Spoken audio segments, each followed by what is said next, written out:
Lucas McLean, and this is Chapter 6 of Harry Potter for the Sorcerer's Stone Book Report audiobook. Harry's last month with the Dursleys wasn't fun. True, Dudley was now scared of Harry. He wouldn't stay in the same room, while Aunt Petunia and Uncle Vernon didn't shut Harry in his cupboard, force him to do anything, or shout at him.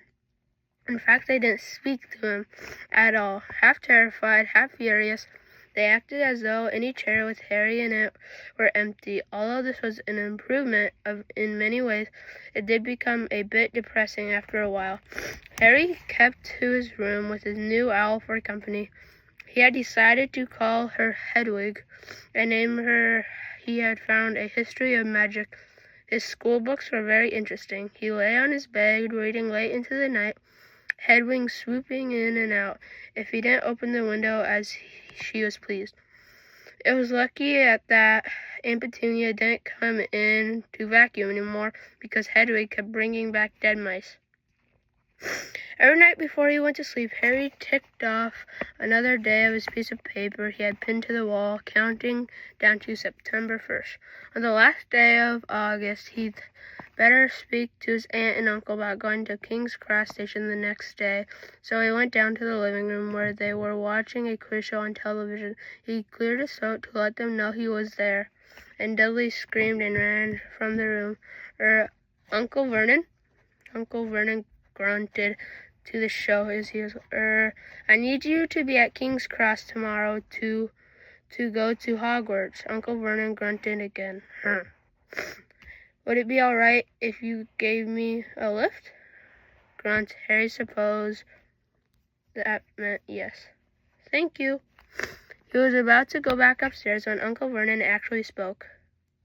But any way to get to Wizard School, the train. Magic carpets all got punctures, have they? Harry didn't say anything. Where is this school anyways? I don't know, said Harry, realizing it for the first time. He pulled the ticket Hagrid had given him out of his pocket. I just take the train from platform 9 3/4 at 11 o'clock, he read. His aunt and uncle stared. Platform what? 9 3/4. Don't talk rubbish, said Uncle Vernon. There are no platform 9 3/4. It's on my ticket, barking, said Uncle Vernon, howling mad. The lot of them you'll see. You just wait. All right, we'll take it to King's Cross. We're going up to London tomorrow anyway, or I wouldn't bother. Why are you going to London? Harry asked, trying to keep things friendly. Taking Dudley to the hospital, growled Uncle Vernon. Got to have that ruddy trail removed before he goes to Smeltings. Harry woke at 5 o'clock the next morning. He was too excited and nervous to go back to sleep. He got up, pulled on his jeans because he didn't want to walk into the train station in the wizard's robe. He changed on the train. He checked his Hogwarts list yet again, make sure he had everything he needed. He saw that Hedwig was shut safely in her cage, and then paced to the room, waiting for the Dursleys to get up. 2 hours later, Harry's huge, heavy trunk had been loaded into the Dursleys' car. Aunt Petunia had talked Dudley into sitting in next to Harry, and they had set off. They reached King's Cross at 10:30. Uncle Vernon dumped Harry's trunk into a cart and wheeled it into the station for him. Harry thought this was strangely kind until Uncle Vernon stopped dead, facing the platforms with a nasty grin on his face. Well, there you are, boy. Platform 9, platform 10. Your platform should be somewhere in the middle, but they don't seem to have built it yet, do they? He was quite right, of course. There was a big plastic number 9 over one platform, a big plastic number 10 over one next to it, and in the middle, nothing at all. Have a good term, said Uncle Vernon with an even nastier smile. He left without another word. Harry turned and saw the Dursleys drive away. All 3 of them were laughing. Harry's mouth went rather dry. What on the earth was he going to do? He was staring attracted to a lot of funny looks because of Hedwig. He had to ask someone. He saw its passing guard, but he didn't dare mention platform 9 3/4. The guard had never heard of Hogwarts, and when Harry couldn't even tell him what a part of the country it was in, he started to get annoyed, as though Harry had been stupid on purpose. Getting desperate, Harry asked for the train that left at 11 o'clock, but a guard said there wasn't one. In the end, the guard strode away. Muttering time wasters, Harry was now trying not to panic. According to a large clock over Arrival's board, he had 10 minutes left to get on the train for Hogwarts. He had no idea how to do it, but he was stranded in the middle of his train station with a trunk he could hardly lift, a pocket full of wizard's money, and a large owl. Hagrid must have forgotten to tell him something. You had to do like a tapping the third brick on the left to get into Diagon Alley. He wondered if he could get out his wand and start tapping the inspector's stand in front of platforms 9 and 10. At that moment, a group of people passed him, and he caught a few words that they're saying, packed with muggles, of course. Harry swung round. The speaker was plump, and the woman who was at Hogwarts was taking 4 boys with flaming red hair. Each of them was pushing a trunk like Harry's in front of him, and they had an owl. Heart hammering, Harry pushed his cart after them. They stopped, and so did he, just near enough the end to hear what they were saying. Now, what's the platform number? Said the boy's mother. 9 3/4, piped a small girl who also had a red-headed, who was holding her hand. Mom, I can't go. You're not old enough, Ginny. Now be quiet. All right, Percy, you go first. What looked like the oldest boy marched toward platforms in 9 and 10. Harry watched carefully not to blink. He missed it, but just as the boy reached the dividing barrier between 2 platforms, a large crowd of tourists came storming in front of him, and by the time the last backpack was cleared away, the boy had vanished. Fred, you next, the plump woman said. I'm not Fred, I'm George, said the boy. Honestly, woman, call yourself our mother? Can't you tell I'm George? Sorry, George, dear. I'm only joking. I'm Fred, said the boy as he went. His twin called after him to hurry up. They must have been done, so 'cause a second later he had gone. But now, had he done it? Now the third brother was walking briskly toward the barrier. He was almost there, and then, quite suddenly, he wasn't anywhere. There was nothing else for. Excuse me, Harry said to the plump woman. Hello, dear, she said. First time at Hogwarts. Ron's new too. She pointed at the last and younger of her sons. He was tall, thin, and gangling with freckles, big hands and feet, and a long nose. Yes, said Harry.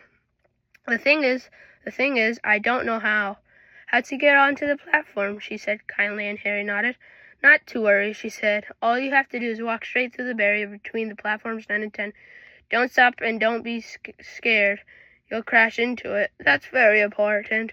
Best to do it at a bit of a run if you're nervous. Now go on before Ron. Okay, said Harry. He pushed his trolley around and stared at the barrier. It looked very solid. He started walking toward it. People jostled him on their way to get platforms 9 and 10. Harry walked more quickly. He was going to smash right into the barrier, and that he'd be in trouble. Leaning forward in his cart, he broke into a heavy run. The barrier was coming nearer and nearer. He wouldn't be able to stop. The cart was out of control. He was a foot away. He closed his eyes and ready for the crash. It didn't come. He kept running. He opened his eyes. The Scarlet Steam Engine was waiting next to him, to a platform packed with people. A sign overhead said Hogwarts Express, 11 o'clock. Harry looked behind him. Wait, an iron archway.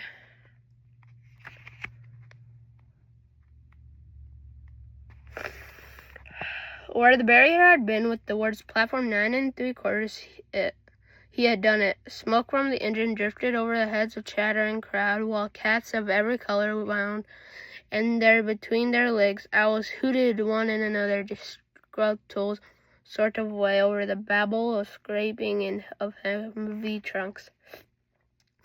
The first few carriages already packed with students, some hanging out in the window to talk to their families, some fighting over seats. Harry pushed his cart down the platform in search of an empty seat.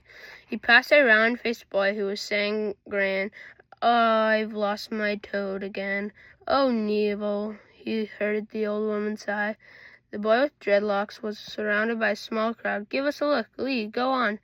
The boy lifted a little box in his arms, and the people around him shrieking and yelled as something inside poked out a long, hairy leg. Harry pressed through the crowd until he found an empty compartment near the end of the train. He put Hedwig in first, and then started to shove and heave his trunk toward the train door. He tried to lift up the steps, but he could only hardly raise one end. Twice he dropped painfully on his foot. Once a hand, it was one red-haired twins he'd follow through the barrier. "Yes, please," Harry panted. "Oi, Fred! Come here, help!" With the twins, Harry's trunk was last tucked away in the corner of the compartment. "Thanks," said Harry, pushing his sweaty hair out of his eyes. "What's that?" said one of the twins, suddenly pointing at Harry's lightning scar. "Blimey!" said the other twin. "Are you?" "He is," said the first twin. "Aren't you?" he added to Harry. "What?" said Harry. "Harry Potter," quieted the twins. "Oh, him," said Harry. "I mean, yes, I am." The two boys gawked at him, and Harry felt himself turning red. Then, to his relief, voice came floating in through the train's open door. "Fred, George, are you there?" "Coming, Mum." With the last look at Harry, the twins hopped off the train. Harry sat down next to the window. Here, half hidden, he could watch the red-haired family on the platform and hear what they were saying. Their mother had just taken their handkerchief. "Ron, you got something on your nose." The youngest boy tried to jerk out of the way, but she grabbed him and began rubbing the end of his nose. "Mom!" "Giraffe." He wiggled free. "Ah, has Ickle Ronnie got something on his nose?" said one of the twins. "Shut up," said Ron. "Where's Percy?" said their mother. "He's coming now." The oldest boy came striding into sight. He had already changed into his billowing black Hogwarts robes, and Harry noticed a shiny red and gold badge on his chest with the letter B on it. "Can't stay long, Mother," he said. "I'm up front. The Perfects have got 2 compartments to themselves." "Oh, you are perfect, Percy?" said one of the twins with an air of great surprise. "You should have said something. We had no idea." "Hang on, I think I remember him saying something about it," said the other twin. "Once or twice a minute all summer." "Oh, shut up," said Percy the Perfect. "How come Percy gets new robes anyways?" said one of the twins. "Because he's perfect," said the mother family. "All right, dear. Well, have a good term. Send me an owl when you get there." She kissed Percy on the left. He left, then turned to the twins. "Now you two, this year, you behave yourselves. If I get one more owl telling me you've blown up a toilet, we've never blown up a toilet." "Great idea, though." "Thanks, Mom." "It's not funny." And a look after Ron. "Don't worry, Ickle Ronnikins is safe with us." "Shut up," said Ron. He was almost as tall as the twins already, his nose still pink when his mother had rubbed it. "Hey, Mom, guess what? Guess who we just met on the train?" Harry leaned back and quickly so they didn't see him looking. "You know the black-haired boy who was nearest near the station? Who is he?" "Who?" "Harry Potter." Harry heard the little girl's voice. "Oh, Mom, can I go on the train and see him? Mom, oh, please." "You've already seen him, Guinea, and the poor boy isn't something you Google at the zoo." "Is he really, Fred?" "How do you know?" "I asked him. He saw his scar. It's really there, like lightning." "Poor dear, no wonder he was alone," I wondered. "He was ever so polite when he asked to get onto the platform." "Never mind that. Do you think he remembers that? You know what looks like?" Our mother suddenly became very stern. "Forbid you to ask that him, Fred. Don't you dare." as though needs reminding of that the first day at school. "All right, keep your hair on." The whistle sounded, toot toot. "Hurry up," their mother said, and the boys clambered onto the train. They leaned out the window for her to kiss them goodbye, and their youngest sister began to cry. "Don't worry, Ginny. We'll send you loads of owls. We'll send you a Hogwarts toilet seat." "George!" "Only joking, Mom." The train began to move. Harry saw the boys' mother waving, and their sisters half laughing, half crying, running to keep up with the train until it gathered too much speed. Then she fell back and waved. Harry watched a girl and her mother disappear as the train rounded to the corner. Houses flashed past the window. Harry felt a great leap of excitement. He didn't know what he was going to do, but it had be better than what he was leaving behind. The door of the compartment slid open, and the youngest red-headed boy came on. "Anyone sitting here?" he asked, pointing to the seat opposite of Harry. "Everywhere else is full." Harry shook his head, and the boy sat down. He glanced at Harry, then looked quickly out of the window, pretending he hadn't looked. Harry saw he still had a black mark on his nose. "Hey, Ron!" The twins were back. "Listen, we're going around the middle of the train. Lee Jordan's got a giant tarantula down there." "Right," mumbled John. "Harry," said the other twin, "did we introduce ourselves?" "Fred and George Weasley, and this is Ron, our brother. See you later, then." "Bye," said Harry, and Ron the twins slid the compartment door shut behind them. "Are you really Harry Potter?" Ron blurted out. Harry nodded. "Oh, well, I thought that might be one of Fred and George's jokes," said Ron. "And you really got, He pointed at Harry's forehead. Harry pulled back his bangs to show the lightning scar. Ron stared. "So that's where you know who?" "Yes," said Harry, "but I can't remember it." "Nothing?" said Ron. "Well, I remember a lot of green light, but nothing else." "Wow," Ron said. He sat and stared at Harry for a few moments, then, as he thought, he suddenly realized what he was doing. He looked quickly at the window again. "Are all your family wizards?" asked Harry, who found Ron just interesting around phone. Yes, I think so. My mom's second cousin, who is an accountant, but we never talked about him." "So you must know loads of magic already." "The Weasleys were clearly one of those old wizarding families the pale boy in Diagon Alley had talked about." "I heard you went to live with muggles," said Ron. "What are they like?" "Horrible. Well, not all of them. My aunt and uncle and cousin are, though. Wish I had 3 wizard brothers." "5, said Ron. For some reason, he was looking gloomy. "I'm the 6th in our family to go to Hogwarts. You could have said I've got a lot to live up to. Bill, Charlie already left. Bill was head boy, and Charlie was captain of Quidditch. Now Percy's a perfect. Fred and George mess around a lot, but they still get really good marks, and everyone thinks they're really funny except me. They do as well as the others, but if you do, it's no big deal, because they did it first. You never get anything new either with 5 brothers. I got Bill's old robe, Charlie's old wand, Percy's old rat." Ron reached inside his jacket and pulled away a fat gray rat, which was asleep. "His name's Scabbers, and he's useless. He hardly ever wakes up. Percy got an owl from Dad for being made perfect, but they couldn't I got Scabbers instead." Ron's ears went pink. He seemed to know he said too much, because he went back in staring at the window. Harry didn't think there was anything wrong with not being able to afford an owl. After all, they had any money in his life until a month ago. Ron told Ron so about having to wear Dudley's old clothes and never getting proper birthday presents. This seemed to cheer Ron up.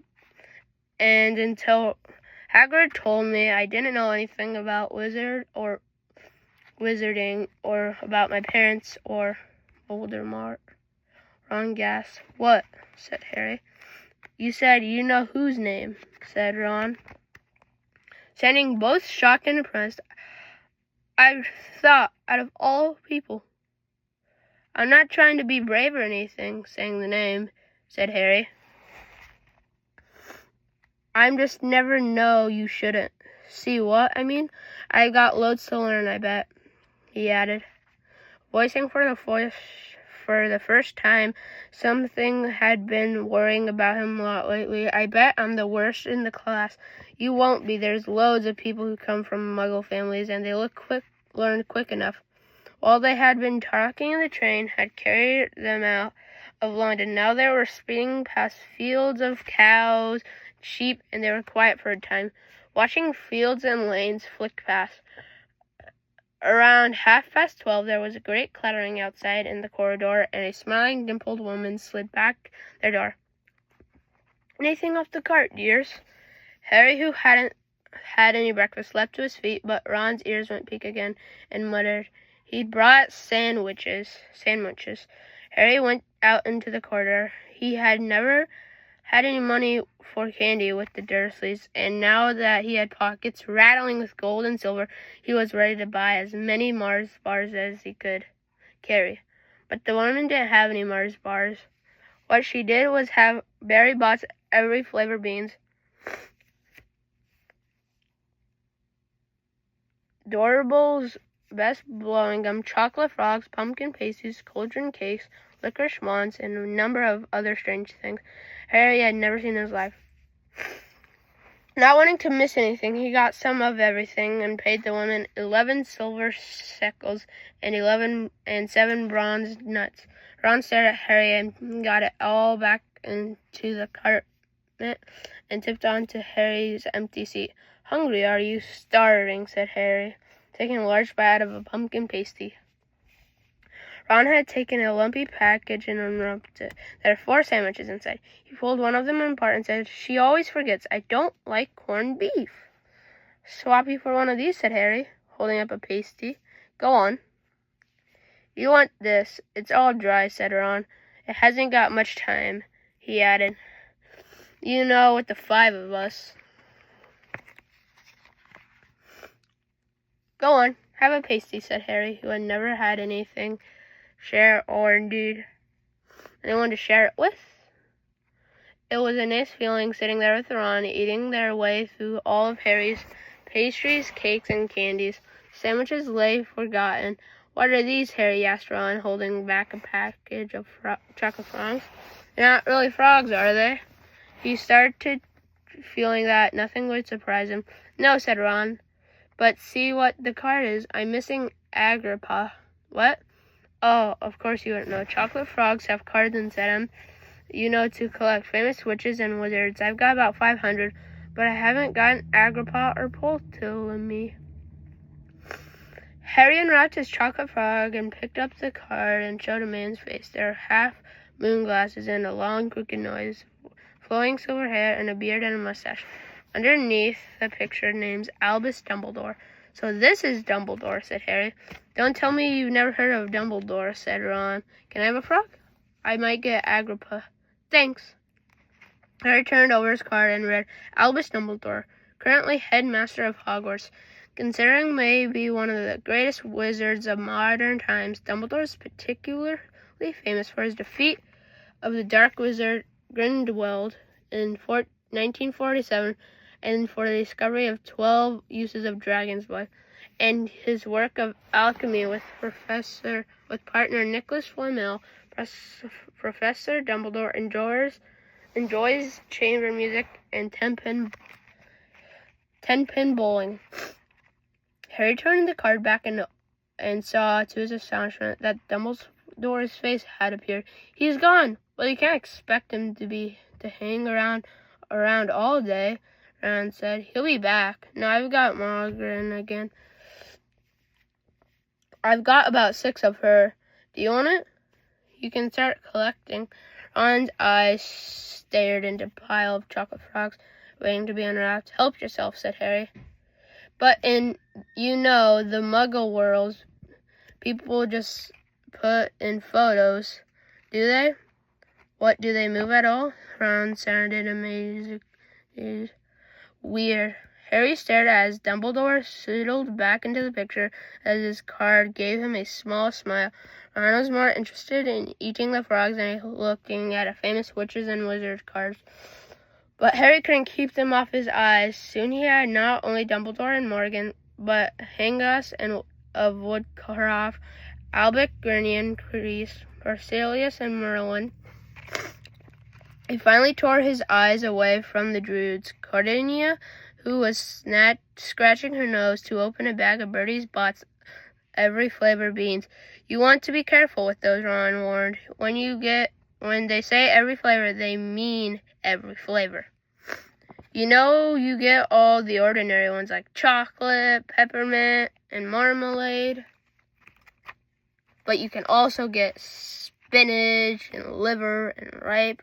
George reckons he had booger-flavored one once. Ron picked up a green bean and looked at it carefully and bit into the corner. Blar! See? Sprouts. They had a good time eating every flavor quarter beans. Harry got toasts, coconut, baked beans, strawberry, curry, grass, coffee, sardine, and was even brave enough to nibble a little of the funny gray one Ron wouldn't touch, which turned to be pepper. The countryside, now flying past the window, was becoming wilder. The neat fields have been gone. Now there are woods, twisting rivers, and dark green hills. There was a knock outside the door of their compartment, and the round-faced boy, Harry, had passed on the platform in 9 3/4 came in. He looked tearful. Sorry, he said, but have you seen a toad at all? When he shook his head, he wailed, I've lost him. He keeps getting away from me. He'll turn up, said Harry. Yes, said the boy miserably. Well, if you see him. He left. Don't know why he's so bothered, said Ron. If I'd brought a toad, I'd lose it as quick as I could. Mind you, I brought Scabbers, so I can't talk. The rat was still snoozing on Ron's lap, so he might have died, and you wouldn't have known the difference, said Ron in disgust. I tried to turn him yellow yesterday and make him more interesting, but the spell didn't work. I'll show you. Look. He rummaged around his trunk and pulled out a very battered-looking wand. It was chipped in places, something white, glinting at the end. Unicorn's hair nearly poking out anyway. He had just raised his wand, and the compartment door slid open again. The toast boy was back, but this time he had a girl with him. She was already wearing her Hogwarts robe. Has anyone seen a toad? Neville's lost one, she said. She had a bossy sort of voice, lots of bushy brown hair, and rather large front teeth. We've already told him I haven't seen it, said Ron. But the girl wasn't listening. She was looking for the wand in his hands. Oh, are you doing magic? Let's see it then. She sat down. Ron looked taken back. All right. Here cleared his throat. Sunshine Daisy, Buttermellow, turn the stupid fat rat in yellow. He waved his wand, but nothing happened. Scabbers stayed gray and fast asleep. Are you sure that's a real spell? Said the girl. Well, it's not a very good one, is it? I've tried a few simple spells just for practice, and it's all worked for me. Nobody in my family's magic at all. It was ever such a surprise when I got my letter. I was ever so pleased, of course. I mean, it's the very best of schools of witchcraft there is, I've heard. Literally all our course books by heart. No, I just hope it will be enough. I'm Hermione Granger. By the way, who are you? She said this all very fast. Harry looked at Ron, received to see, stunned by swim, that hadn't learned all the course books heart by either. I'm Ron Weasley, Ron muttered. Harry Potter, said Harry. Are you really? Said Hermione. I know all about you, of course. I've got a few extra books in the background reading, and your modern magical history, the rise and fall of the dark arts. and great wizarding events of the 20th century. Am I? Said Harry, feeling dazed. Goodness, didn't you know? I found out everything I could. If it was me, said Hermione. Do you either of you know what house you'll be in? I've been asking around. I hope I'm in Gryffindor. It sounds far the best. I heard Dumbledore himself was in it. I suppose Ravenclaw wouldn't be too bad. Anyway, we better go look for Neville's toad. You two had better change, you know. I expect we'll be there soon. And she left, taking the toadless boy with her. Whatever house I'm in, I hope she's not in it, said Ron. He looked threw his wand into his truck. Stupid spell, George gave it to me. Bet he knew it was a dud. What house are your brothers in? Asked Harry. Gryffindor, said Ron. Gloom seemed to be settling in on him again. Mom and Dad were in it too, so I don't know what they'll say, and I'm not. I don't suppose Ravenclaw would be too bad, but imagine if they put me in Slytherin. But that's the house full. I mean, you know who was in it. Yeah, said Ron. He flopped back in his seat, looking depressed. You know, I think the ends of Scabbers' whiskers are a bit lighter, said Harry, to take off Ron's mind of houses. So what do your oldest brothers do now that they've left anyways? Harry was wondering what the second wizard did. He finished school. Charlie's in Romania studying dragons, and Bill's in Africa doing something for Gringotts. Said, did you hear about Gringotts? I mean, it's been all over the Daily Prophet, but I don't suppose you get with Muggle. Someone tried to rob a high secondary vault. Harry stared. Really? What happened to them? Nothing. That's why it's such big news. They haven't caught him. My dad says they must have been a powerful dark wizard to brown Gringotts, but they don't think they took anything. That's odd. Of course, everyone gets scared when something like this happens, because you know who's behind it. Harry turned to news over his mind. He was starting to get a prickle of fear every time you know who was mentioned. He was supposed to tell this was all a part of entering the magical world, but it had been a lot more comfortable saying Voldemort without even worrying. What's your Quidditch team? Ron asked. I don't know of any, Harry confessed. What? Ron looked dumbfounded. Oh, you wait, it's the best.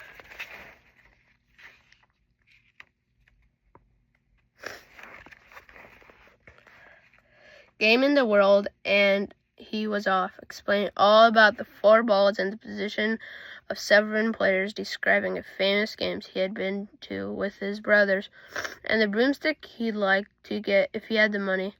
He was just taking Harry, though, through the finer points of the game. When the compartment door slid open yet again, but it wasn't Neville, the toadless boy, or Hermione Granger this time. 3 boys entered. Harry recognized the middle one at once. It was the pale boy from Madame Malkin's robe shop. He was in looking at Harry with a lot more interest he'd shown back in Diagon Alley. Is it true, he said? They're saying all down the train that Harry Potter's in the compartment. So it is you. Yes, said Harry. He was looking at the other boys. Both of them were thickest and looked extremely mean. Standing on either side of the pale boy looked like bodyguards. Oh, this is Crabbe, and this is Goyle, said the pale boy, carelessly noticing where Harry was looking. And my name's Malfoy, Draco Malfoy. Ron gave a slight cough, which might be hiding a snigger. Draco Malfoy looked at him. You think my name's funny, do you? No need to ask who you are. My father told me all about Weasleys have red hair, freckles, and more children than they can afford. He turned to Harry. You'll soon find out some wizarding families are much better than others, Potter. You don't want to go making friends with the wrong sort. I can help you there. He held out his hand to shake Harry's, but Harry couldn't take it. I think I can tell who's the wrong sort, or for myself, thanks. he said coolly. Draco Malfoy didn't go red, but a pink tinge appeared to be pale cheeks. I'd be careful if I were you, Potter, he said slowly. Unless you're a bit politer, you'll go in the same way as your parents. They didn't know it was good for them either. Hang around with you, riff-raff like the Weasleys and the Hagrid, and it'll rub off on you. Both Harry and Ron stood up. Say that again, Ron said, his face as hair. Oh, you're going to fight us, are you? Malfoy sneered. Unless you got out now, said Harry, more bravely than he felt, because Crabbe and Goyle were a lot bigger than him and Ron. But we don't feel like leaving, do we, boys? I've been all about food, and you seem to have some. Goyle reached down toward the chocolate frogs next to Ron. Ron leapt forward, but before he'd so much as touched Goyle, Goyle let a horrible yell. Scabbers the rat was hanging off his fingers. His sharp little teeth sunk deep into Goyle's knuckle. Crabbe and Malfoy backed away as Goyle swung Scabbers round and round, howling when Scabbers finally flew off and hit the window. All three of them disappeared at once.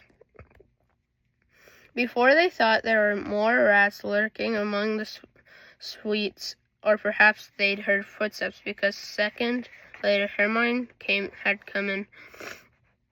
What has been going on? She said, looking at the sweets all over the floor, and Ron picking up Scabbers by his tail. I think he's been knocked out, Ron said to Harry. He looked close at Scabbers. No, I don't believe it. He'd gone back to sleep, and he had.